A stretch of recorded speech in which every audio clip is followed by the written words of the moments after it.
Captain Lee Taeho stared at the view screen with growing unease. The planet below should have been bustling with activity. Vorthak Prime was known across the galaxy as a center of trade and warrior culture. Ships from dozens of species usually filled its orbital space. Today there was nothing. Any response to our signals? Taeho asked his communications officer. Nothing, sir, replied Lieutenant Cho Minseo. All frequencies are quiet. It's like the entire planet just stopped talking. Dr. Kim Sura looked up from her scanner readings. The ship's chief scientist had been studying the planet for 2 hours. Now, her findings made no sense. Captain, I'm reading massive life signs down there.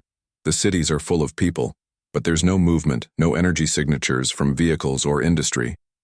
Commander Park Ji-ho moved closer to the captain's chair. As second in command of the Soul's Pride, he had seen many strange things during their exploration missions. This felt different. Wrong. Could it be some kind of plague? Ji-ho asked. Maybe something that puts people to sleep. Negative, Doctor, Kim replied, shaking her head. Brain activity is normal, they're awake, they're just not doing anything. Chief Engineer Choi Minho's voice crackled over the intercom from the engine room. Captain, you might want to see the sensor logs from the outer system. We picked up some weird readings on our way in. Taeho nodded to his crew. Dr. Kim, prepare a landing party. We need to see what happened down there. Ji-ho, you're with me, and get a full security team ready. 2 hours later, their shuttle touched, down in the main plaza of Korvac City, the largest settlement on Vorthak Prime. The Vorthak were a proud warrior race, standing nearly 3 meters tall with thick gray skin and powerful builds. Their cities reflected their culture with grand stone buildings and wide streets designed for military parades. Now those streets were filled with motionless figures. Dr. Kim knelt beside the first Vorthak they encountered. The massive being sat on a bench staring straight ahead with empty eyes. She ran her medical scanner over him, frowning at the results. Everything looks normal, she said quietly. Heart rate, brain function, breathing. He's perfectly healthy. But he won't respond? Taeho asked. Kim waved her hand in front of the Vorthak's face. No reaction. She spoke in the Vorthak language, offering greetings and asking questions. Still nothing.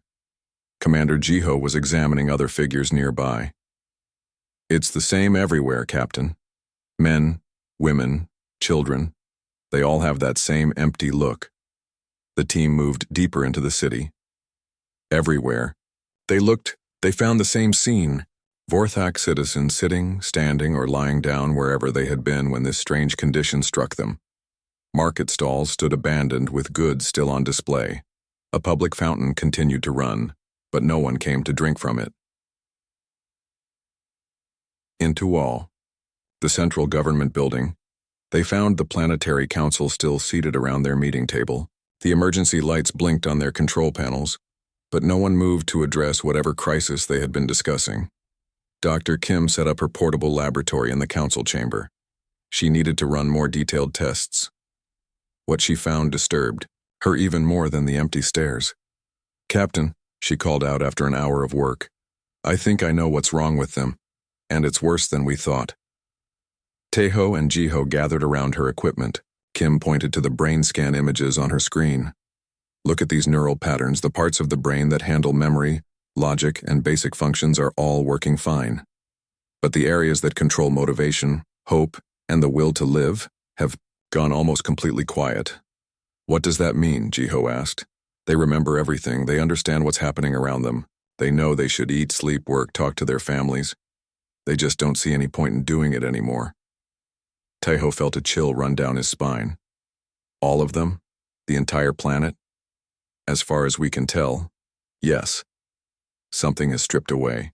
Their desire to continue living. Not their ability to live, just their will to do it.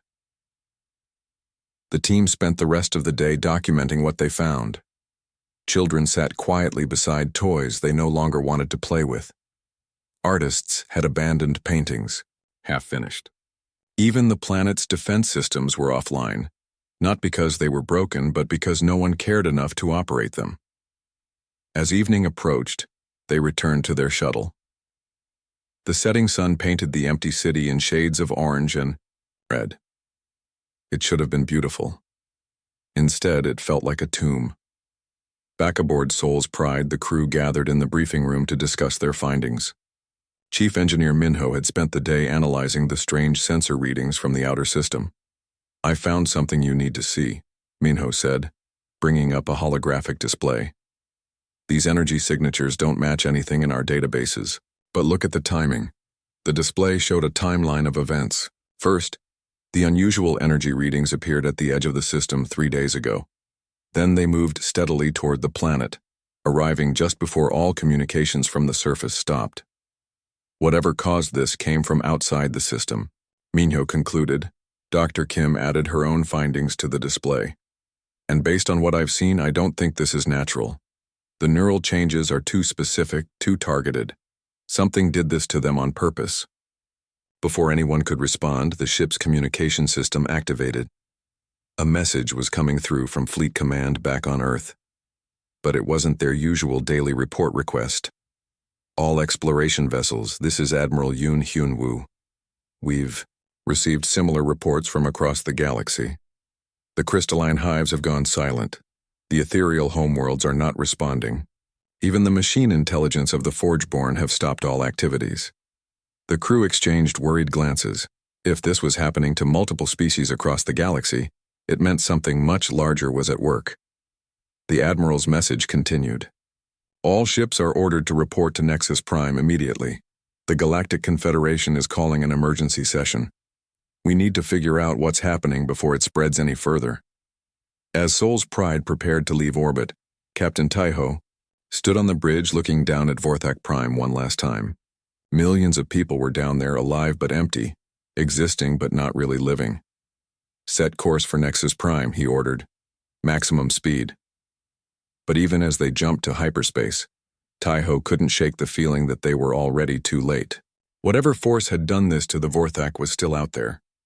And from the sound of the Admiral's message, it was moving fast. In the depths of space behind them, something vast and formless watched their ship disappear. It had tasted the despair of countless worlds now, grown stronger with each civilization, that surrendered to the meaninglessness of existence. Soon it would find new prey. But this small ship carried something different. As it fed on the Vorthak's hopelessness, it had sensed something unusual from the human visitors. Where other species felt despair when confronted with ultimate truth, these creatures felt something else entirely. They felt anger. For the first time in eons, the entity known as the Hollow felt something it had almost forgotten. Curiosity. These humans might prove more interesting than the others. They might even provide a new flavor of suffering when they finally understood the futility of their existence. The hunt would continue. The massive space station of Nexus Prime had never seen such chaos. Ships from across the galaxy crowded the docking bays, their crews desperate for answers. Captain Lee Taeho watched through his shuttle window as they approached the station. Even from a distance, he could see something was wrong. Many of the alien vessels drifted without power. Their crews had simply stopped operating them halfway through their journeys. Only automated systems kept the ships from colliding as they floated helplessly in space. "This is worse than I expected," Commander Park Jiho said quietly. He was studying the sensor readings. "Half these ships aren't responding to traffic control." Dr. Kim Sura looked up from her data pad. She had spent the entire journey analyzing what they found on Vorthak Prime. If the same thing that happened there is spreading, we might be looking at the end of galactic civilization. Inside Nexus Prime's Great Assembly Hall, the scene was even more disturbing. Representatives from dozens of species sat in their assigned seats, but most stared blankly ahead. The famous debating chamber where galactic law was made had become eerily quiet. Admiral Yoon Hyun-woo stood at the central podium, his weathered face showing the strain of the past few days. Behind him, a holographic display showed the galaxy with red zones marking affected systems. More than half the map glowed red. "The situation is worse than we initially believed," the Admiral announced to the mixed crowd of humans and aliens. "Whatever this force is, it's moving faster than our fastest ships. Entire sectors are going dark within hours." Elder Sage Kyrian of the Ethereals slowly rose from his seat. The tall, crystalline being normally radiated calm wisdom. Now his light-filled form flickered weakly. "We have consulted our ancient archives," he said, his voice barely a whisper. "This entity has appeared before, long ago when the galaxy was young." The hall fell completely silent. Even the few active alien representatives leaned forward to listen. "We called it the Hollow," Kyrian continued. "It feeds on the life force of civilizations by showing them ultimate truth. The truth that existence has no meaning, that all struggles end in darkness, that consciousness itself is a cruel accident in an uncaring universe." Dr. Shin Na-young, one of Earth's top quantum physicists, stood up from the human delegation. "How did previous civilizations fight it?" Kyrian's form flickered even dimmer. "They did not fight it. They could not. Once they saw what it showed them, they understood that resistance was pointless. The first great civilization, the Builders, who created this very station, were the Hollow's first victims. Their knowledge became its knowledge. Their despair became its power." Around the hall, more alien representatives were becoming still. The weight of Kyrian's words seemed to drain the life from them. Even some humans in the audience looked shaken. But Admiral Yoon Hyunwoo's reaction was different. His jaw tightened and his hands clenched into fists. "So this thing thinks it can just roll over the entire galaxy? Show us some cosmic truth and expect us to give up?" Captain Bae Sung-ho, leader of humanity's elite combat forces, laughed harshly. "It obviously doesn't know humans very well, Doctor." Kim Sura was taking readings with her portable scanner, studying the humans around her compared to the aliens. "Admiral, I'm seeing something interesting. The alien brain patterns are showing the same changes we saw on Vorthak Prime. But the human readings are completely different." "Different how?" Admiral Yoon asked. "Where the aliens show decreased activity in motivation centers, humans show increased activity. The areas of the brain associated with anger, defiance, and competitive drive are lighting up like fireworks." As if to prove her point, General Han Tae-yong burst into the chamber with a squad of Marines. The Earth Defense Force commander's face was red with fury. "Admiral, we just lost contact with the outer colonies, but before they went dark, they sent us something." He activated a portable holographic projector. The image showed human colonists on various worlds, but unlike the catatonic aliens they had seen elsewhere, these humans were not sitting quietly. They were rioting, fighting, screaming at the sky in rage. "They're not giving up?" General Han said with satisfaction. "They're getting mad."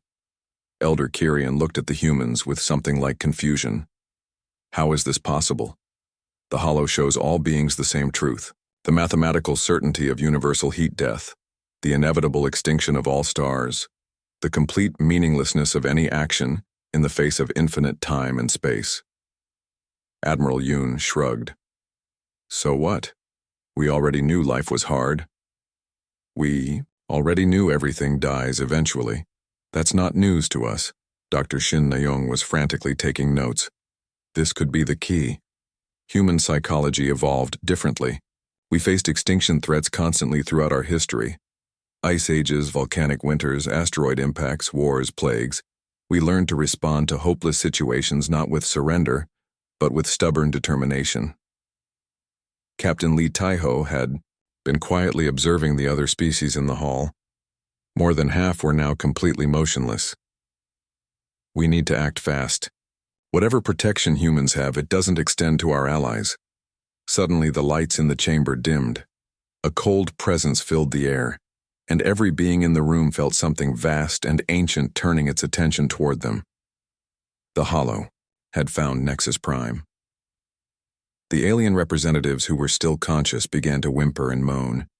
They clutched their heads as visions of cosmic emptiness filled their minds.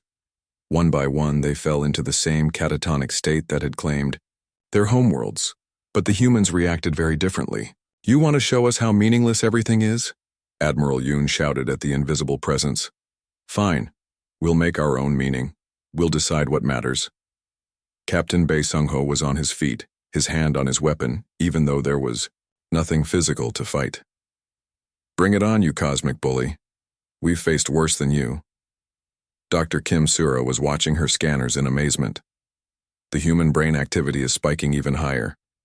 The areas associated with protective anger and parental instinct are activating.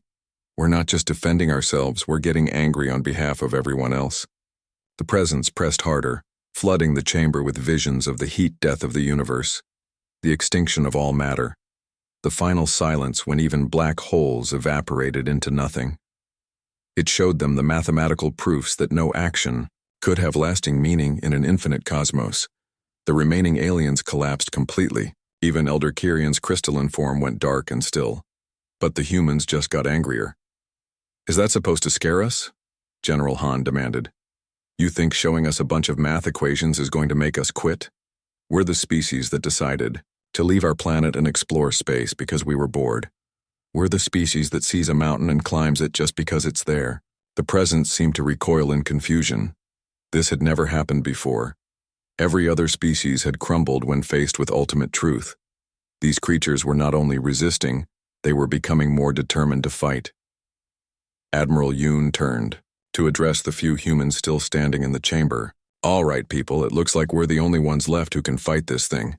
Time to show this cosmic parasite what humanity is made of. As alarms began sounding throughout Nexus Prime, the human fleet received an urgent message from Earth. The Hollow had reached Sol System. The final battle was coming home.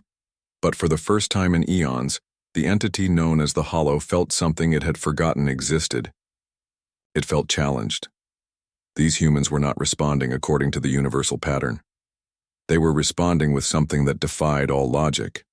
They were responding with hope, born from anger, determination born from spite, and meaning created from pure stubborn refusal to accept meaninglessness. The real war was about to begin. The journey home to Earth felt like the longest 3 days of Captain Lee Taiho's life. Behind them, Nexus Prime had gone completely dark. The great space station that once hosted delegates from across the galaxy now drifted silently through space, its alien inhabitants trapped in hopeless despair.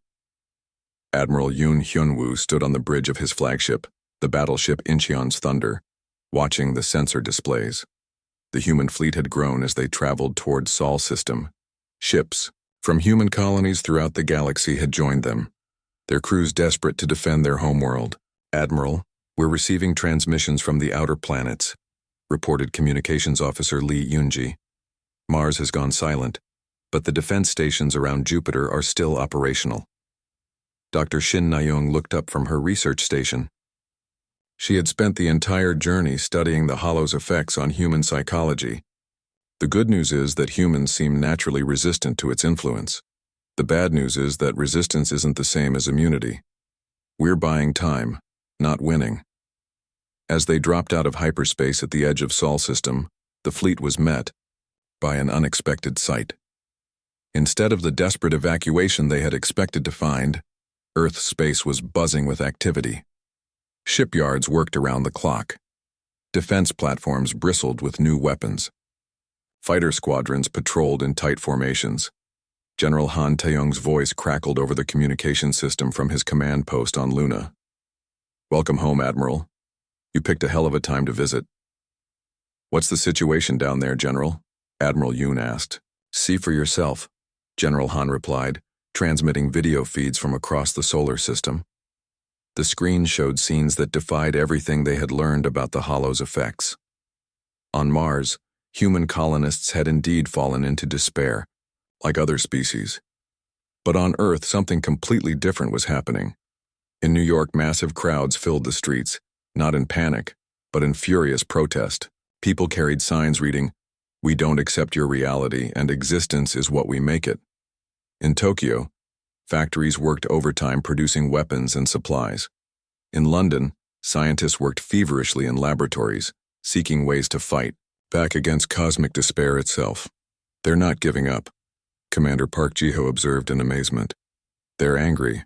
Dr. Kim Sura was studying the biological readings from Earth's population. It's remarkable.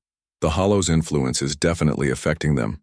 They're experiencing the same existential revelations that broke other species. But instead of surrender, it's triggering a collective rage response. Captain Kang Soo-young, Earth's ace fighter pilot appeared on the main screen from her cockpit. Behind her, squadrons of fighters flew in perfect formation. "Admiral, we've been tracking the entity's movements. It's currently focused on Luna, trying to use our moon as some kind of amplifier to broadcast despair directly to Earth." "How are you holding up against it?" Admiral Yoon asked. Soo-young grinned fiercely. "Sir, it keeps showing us visions of how the universe will end in heat death billions of years from now. My response is that we've got billions of years to figure out how to prevent that. My wingman says if the universe wants to die, it'll have to go through us first."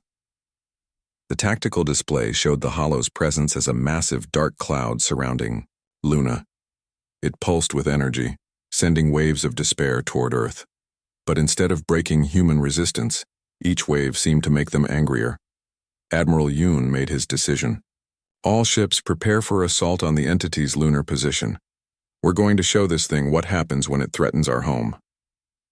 The human fleet moved into attack formation. As they approached Luna, the Hollow's influence pressed against their minds. Visions of cosmic insignificance flooded their thoughts.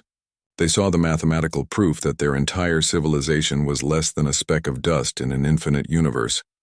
They witnessed the inevitable death of every star, every planet, every dream. Other species had crumbled under these revelations. Humans responded by opening fire. "Target the areas of highest energy concentration," Captain Lee Tae-ho ordered from his ship. "If this thing wants to show us reality, we'll show it some human reality in return." Weapons fire lit up the space around Luna as hundreds of human ships attacked the Hollow's manifestation. The entity recoiled in surprise. Physical weapons should not have been able to affect it, but human anger seemed to give the attacks unexpected power. Captain Kang Soo-young led her fighter squadrons in close attack runs. As she flew through the entity's form, her mind was bombarded with visions of ultimate meaninglessness. But her response was typically human. "You know what?" she said over the radio to her squadron. "Even if everything is ultimately meaningless, I choose to find meaning anyway. And right now, I find meaning in making you leave our moon alone." Her fighters' weapons tore through the Hollow's energy patterns. Where their attacks landed, the entity's dark presence flickered and weakened. Dr. Shin Na-young was monitoring the battle from the flagship's science station. "Admiral, I'm seeing something incredible. Human emotional states are actually disrupting the entity's coherence. Our anger and determination are acting like a form of psychic static." The battle raged for hours. The Hollow tried every technique that had worked on other species. It showed the humans their inevitable deaths. They responded by fighting harder to make their lives count. It revealed the futility of their struggles against entropy. They decided to struggle anyway out of spite. Most devastating of all, it showed them the loneliness of consciousness in an uncaring cosmos. The humans looked at each other and said, "Good thing we're not alone then." As Earth's sun set behind Luna, the Hollow's presence began to weaken. For the first time in eons, it was being forced to retreat. The entity had consumed thousands of civilizations, but it had never encountered a species that responded to existential terror with collective defiance. General Han Tae-yong watched from Luna's surface as the dark presence lifted away from the moon. "All units, the entity is withdrawing from lunar orbit. Earth defense grid shows all clear." But Admiral Yoon knew this was just the beginning. The Hollow had retreated, but it hadn't been destroyed. It was regrouping, trying to understand what had gone wrong with its usual tactics. Dr. Kim Sura was already working on the next phase. "Admiral, if human psychology can disrupt this entity, we might be able to use that as a weapon. We could create some kind of device that projects human emotional states across space." "A rage transmitter?" Captain Lee Tae-ho asked. "Something like that. If we can broadcast human defiance and determination, we might be able to free other species from the entity's influence." Captain Bae Sung-ho was studying tactical reports from across the galaxy. "We'll need to work fast. Intelligence reports show the entity is consuming entire sectors at an accelerating rate. Soon there won't be anyone left to save." As the human fleet regrouped around Earth, they faced a sobering reality. They had won their first battle against the Hollow, but the war was far from over. Across the galaxy, billions of beings sat in silent despair, their civilizations frozen in hopelessness. But for the first time since the crisis began, there was reason for hope. Humanity had proven that the Hollow could be resisted. More than that, they had shown it could be fought. Admiral Yoon addressed his fleet from the bridge of his flagship. People, we've learned something important today. This entity feeds on surrender and despair. But we don't surrender, and we're too stubborn to despair. That makes us the galaxy's best hope. He looked out at Earth, where the lights of human cities burned bright against the darkness of space. Our job now is to take that hope to the rest of the galaxy. We're going to show every species out there that existence has meaning because we choose to give it meaning. And if any cosmic entity has a problem with that choice, they'll have to deal with us. The war for the galaxy's soul had begun, and humanity intended to win it through the simple act of refusing to lose. Earth had become the most important world in the galaxy. Ships arrived daily carrying refugees from dozens of species. The proud Vorthak warriors came in medical ships, their massive forms still trapped in hopeless silence. The crystalline ethereals arrived as dimmed, lifeless stones. Even the machine consciousness of the Forgeborn had been reduced to simple metal shells. Dr. Shin Na-young worked around the clock in her laboratory beneath Seoul. The quantum physicist had become humanity's leading expert on fighting cosmic despair with pure human stubbornness. Her latest project filled an entire underground complex. "Admiral, I think we've cracked it," she reported to Admiral Yoon Hyunwoo during their daily briefing. "We can weaponize human emotional states." The project was called the Fury Protocol. It combined human brainwave patterns with alien amplification technology, salvaged from ethereal science vessels. The result was a device that could project human determination and defiance across interstellar distances. Captain Lee Tae-ho volunteered to test the first Fury-equipped vessel. The ship Soul's Pride had been completely rebuilt around a massive, crystalline core that pulsed with captured human emotions. The engineering team had nicknamed it a Rage Core. Chief Engineer Choi Min-ho explained how it worked. "We record brain patterns from humans experiencing righteous anger, protective fury, and stubborn determination. The core amplifies these patterns and broadcasts them through subspace. Any conscious being within range should feel an echo of human defiance." Dr. Kim Sura had concerns about the psychological effects. "We don't know what prolonged exposure to amplified human emotions might do to other species, or to humans for that matter." "Only one way to find out," Captain Tae-ho replied, "and we don't have time for years of testing. Every day we delay, more worlds fall to the Hollow." The first test mission targeted the Alterian system, where a peaceful trading civilization had fallen silent 3 weeks earlier. As Soul's Pride approached the system, Captain Tae-ho could feel the Hollow's influence pressing against his mind. But now he had backup. "Activating Fury Protocol," announced Dr. Oh Ji-won from the ship's new psychology station. "Broadcasting righteous anger at maximum intensity." The effect was immediate. The oppressive weight of cosmic despair that had filled the system began to lift. On the planet below, the first Alterians to recover from their hopeless trance looked around in confusion, then began moving with purpose for the first time in weeks. Commander Park Ji-ho monitored the planet's communication frequencies. "Captain, we're getting signals from the surface. They're asking what happened to them. But the victory came with a cost." Several crew members began showing signs of psychological strain from constant exposure to amplified emotions. The ship's medical officer Dr. Yu Jung-hwan reported concerning symptoms. "Some crew members are having trouble turning off their anger responses," he explained. "They're showing signs of constant stress and aggression. We might be creating a different kind of problem." Despite the risks, the liberation missions continued.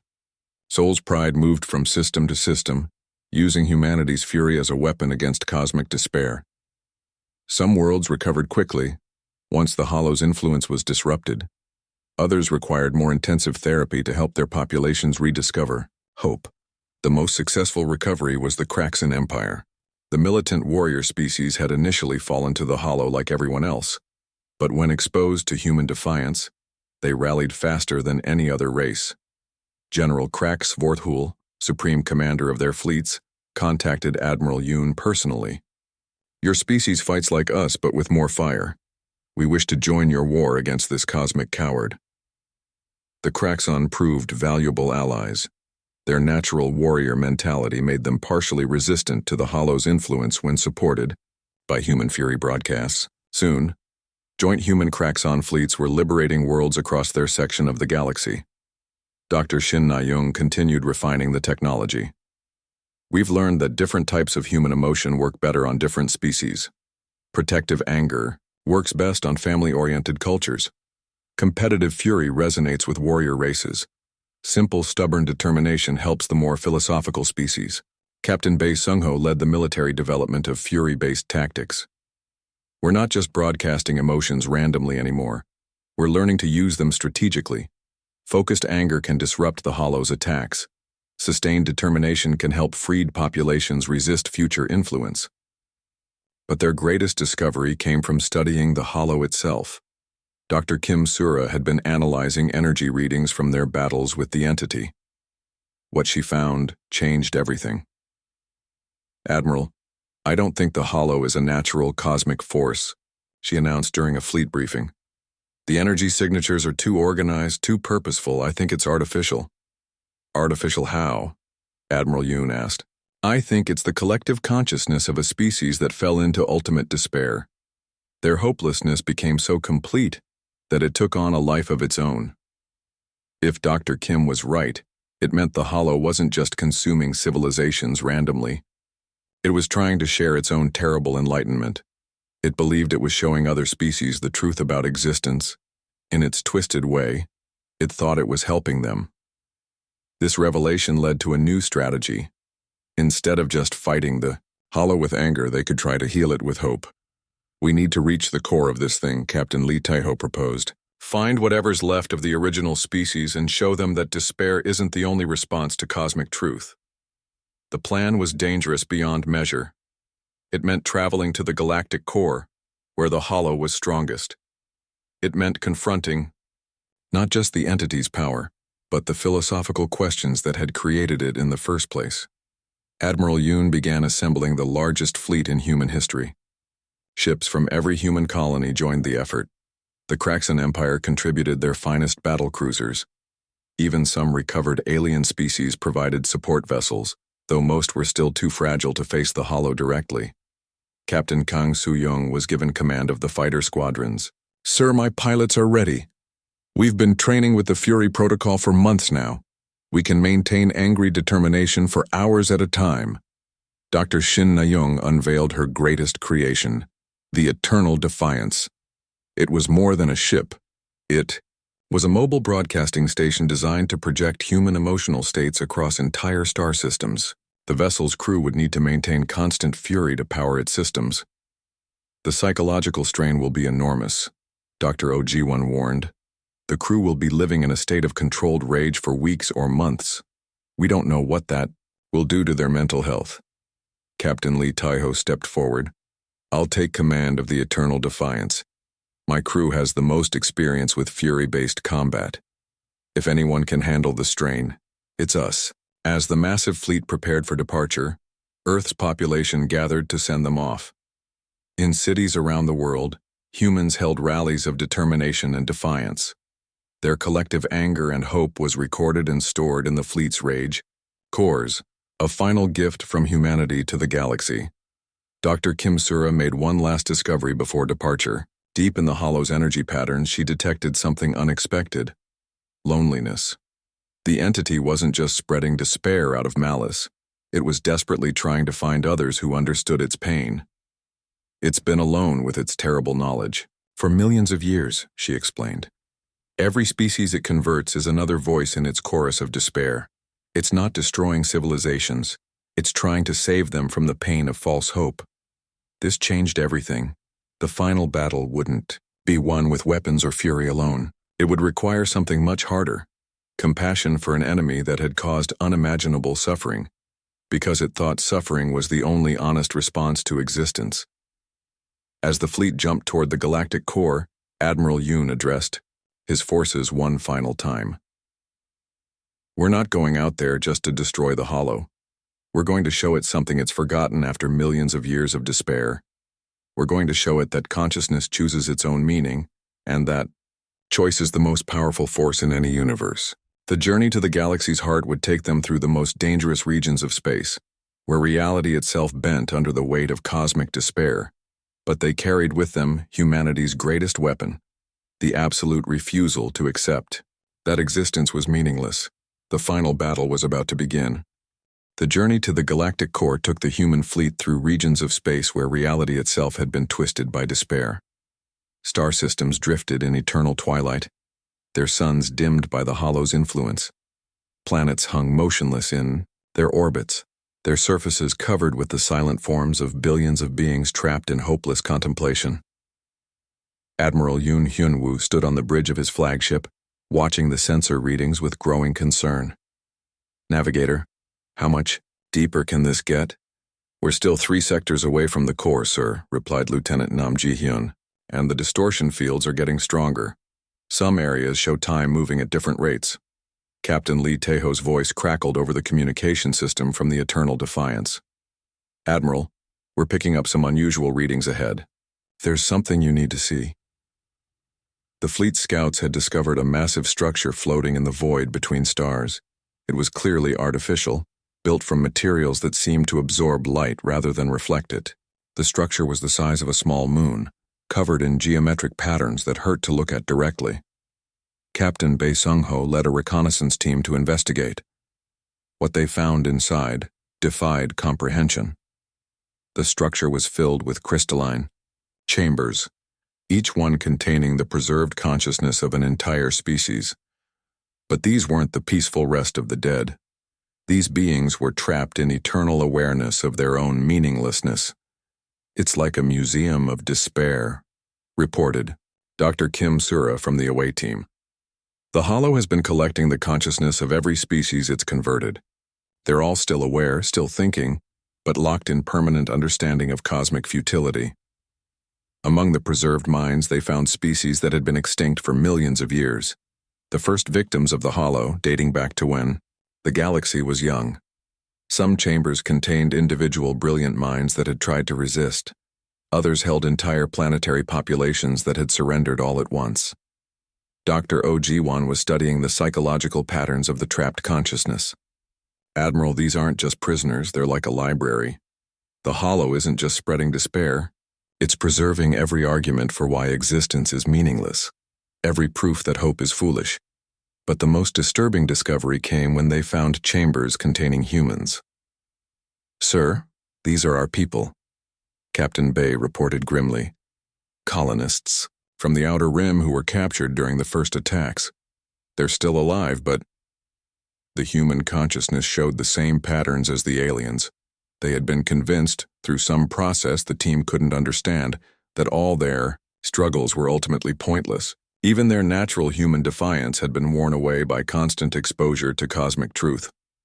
Captain Kang Soo-young's fighter squadrons had to escort the reconnaissance team out of the structure. The psychological pressure inside was overwhelming, even for humans. Several crew members began showing signs of the same despair that had claimed the preserved minds.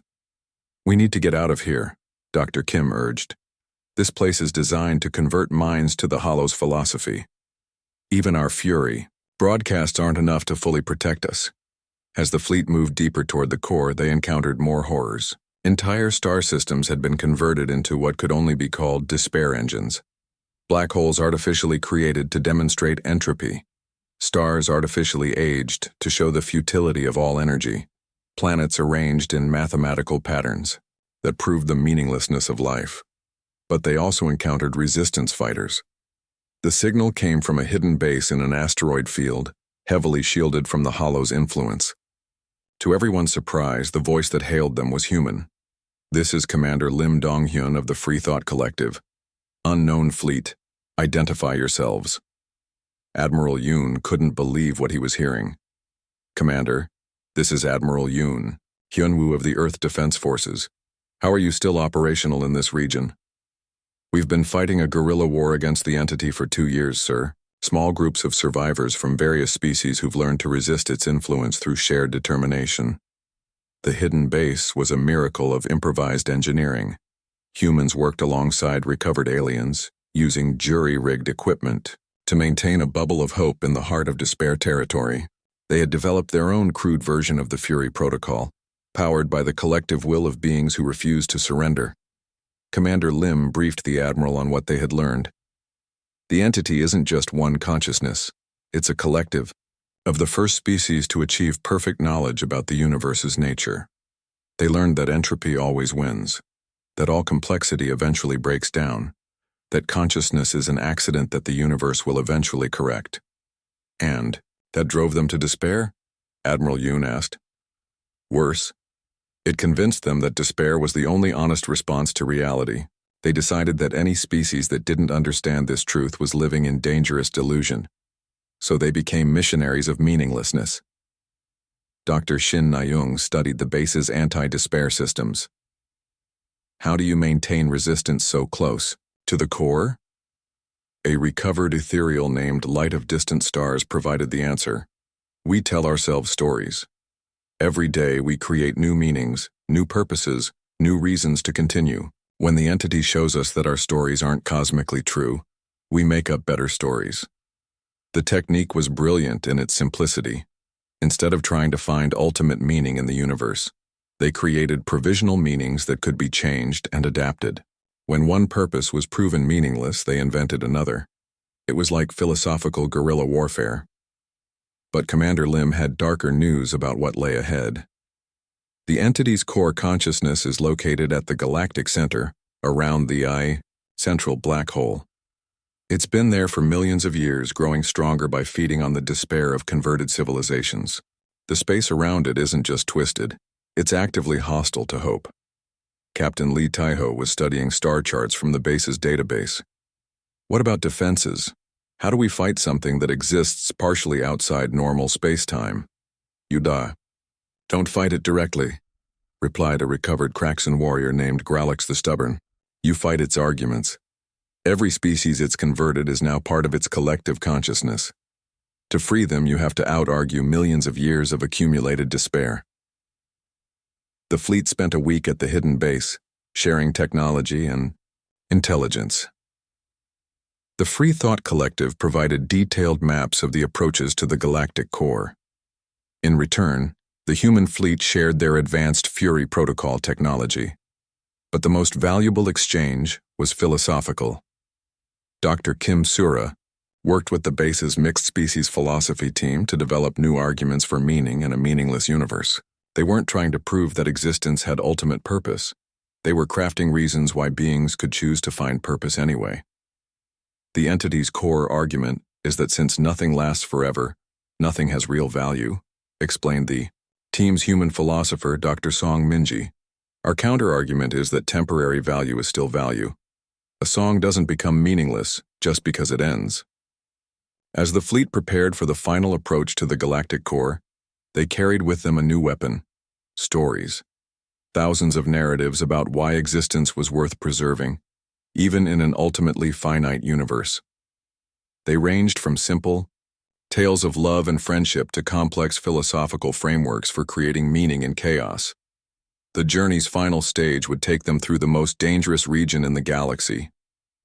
The space around the central black hole was filled with the accumulated despair of millions of converted species. Reality itself would try to convince them that their mission was pointless. Admiral Yoon addressed the combined fleet one last time before they entered the core region. We're about to face the ultimate test of human stubbornness. This entity has spent millions of years perfecting arguments for why nothing matters. Our job is to show it that we choose to matter anyway, not because the universe demands it, but because we decide to demand it of ourselves. Captain Kang Soo-young's fighters took point formation. All squadrons, remember your training. When you start feeling like nothing matters, remember that your wingmates matter to you. When the universe seems meaningless, remember that meaning is something we give to each other. The Eternal Defiance powered up its massive rage core, broadcasting pure human determination across the fleet. But this time, the fury was mixed with something else. love for the beings they were trying to save, compassion for the entity they were trying to heal, and hope for a galaxy where consciousness could choose its own purpose. As they crossed into the galactic core's influence, reality began to bend around them. But they were ready. They carried with them not just weapons and technology, but stories.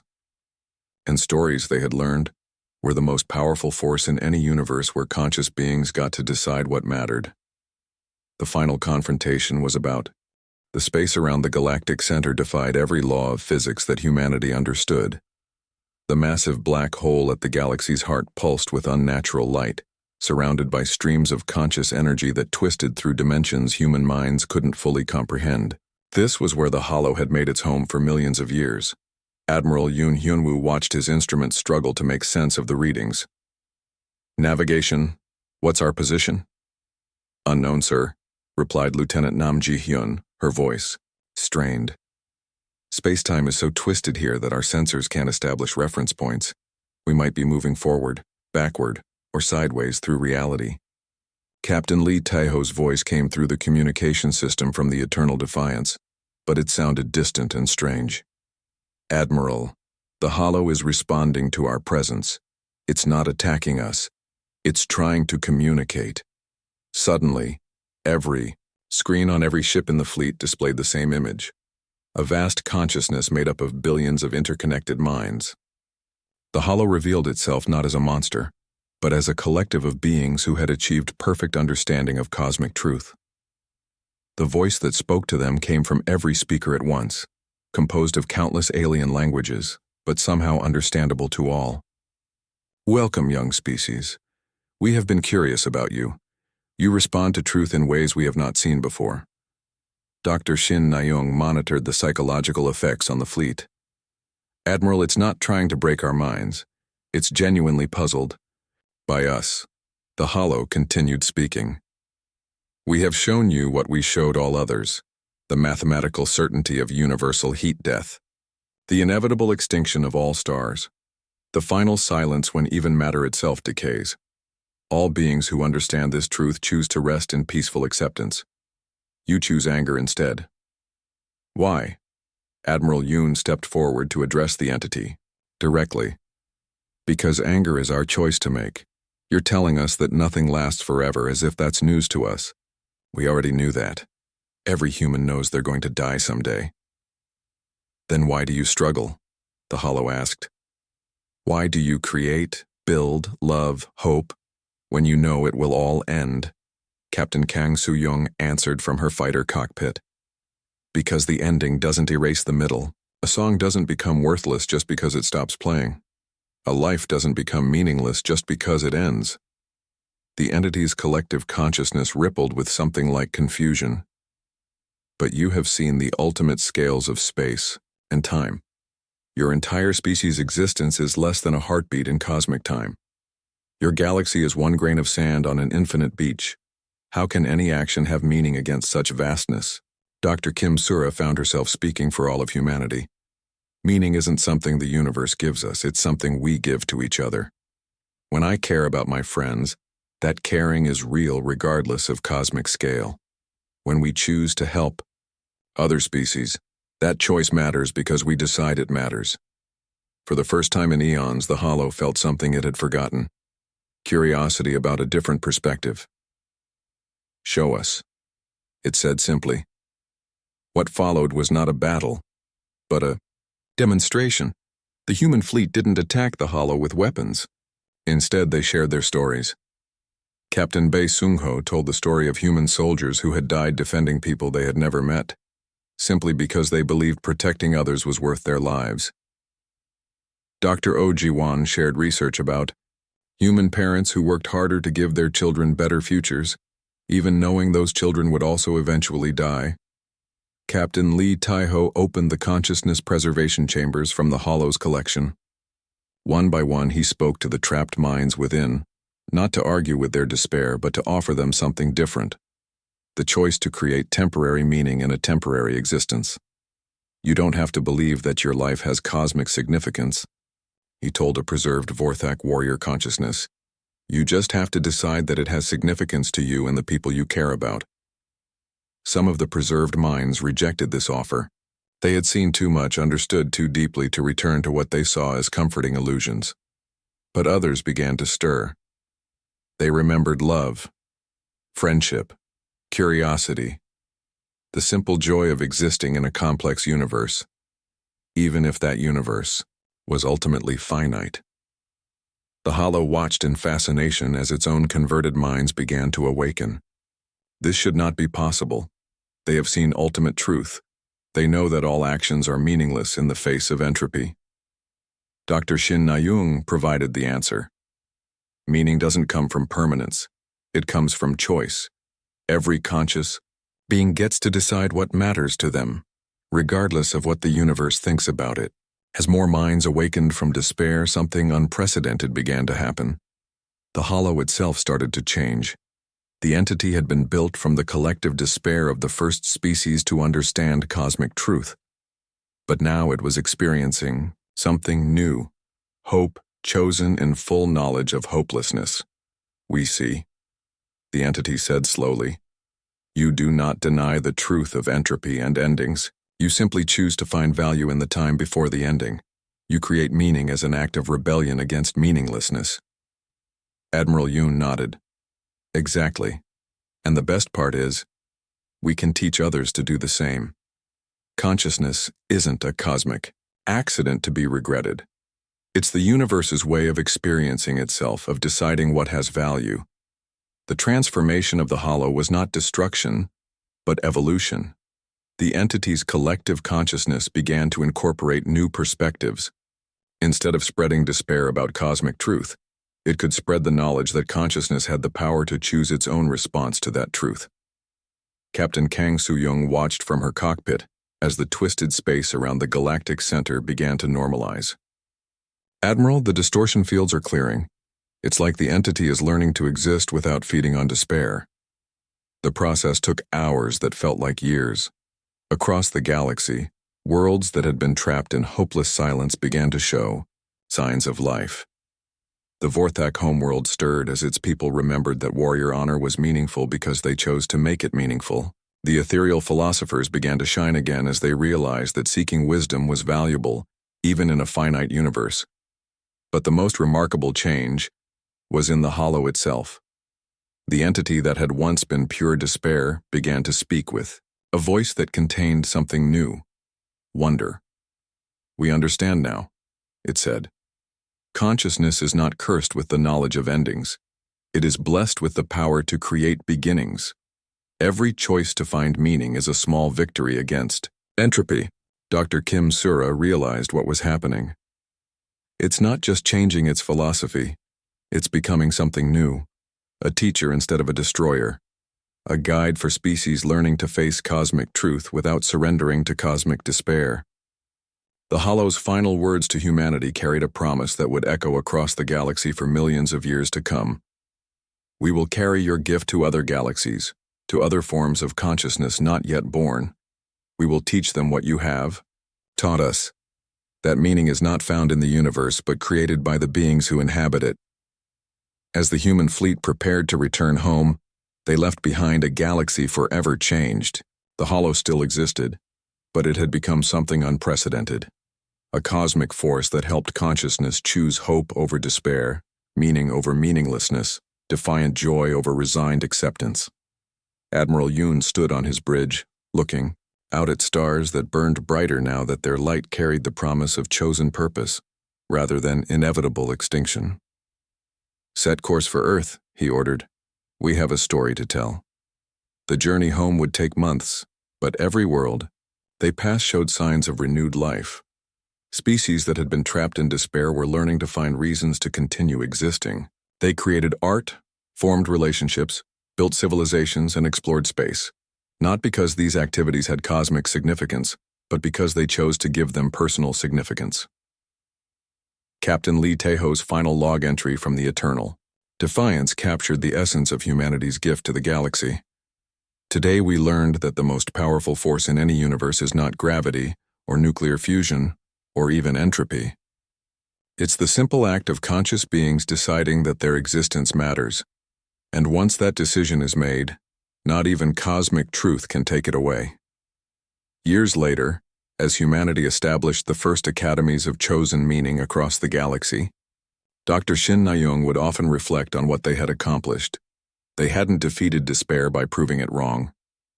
They had defeated it by showing that consciousness could choose hope even when despair was logically justified. The galaxy still faced the same ultimate fate: heat death, entropy, the eventual silence of all stars. But now that fate was met not with surrender, but with defiant determination to make the time before the ending as meaningful as possible. And in that defiance, consciousness had found its true purpose, not to solve the puzzle of existence, but to decide that existence was worth puzzling over.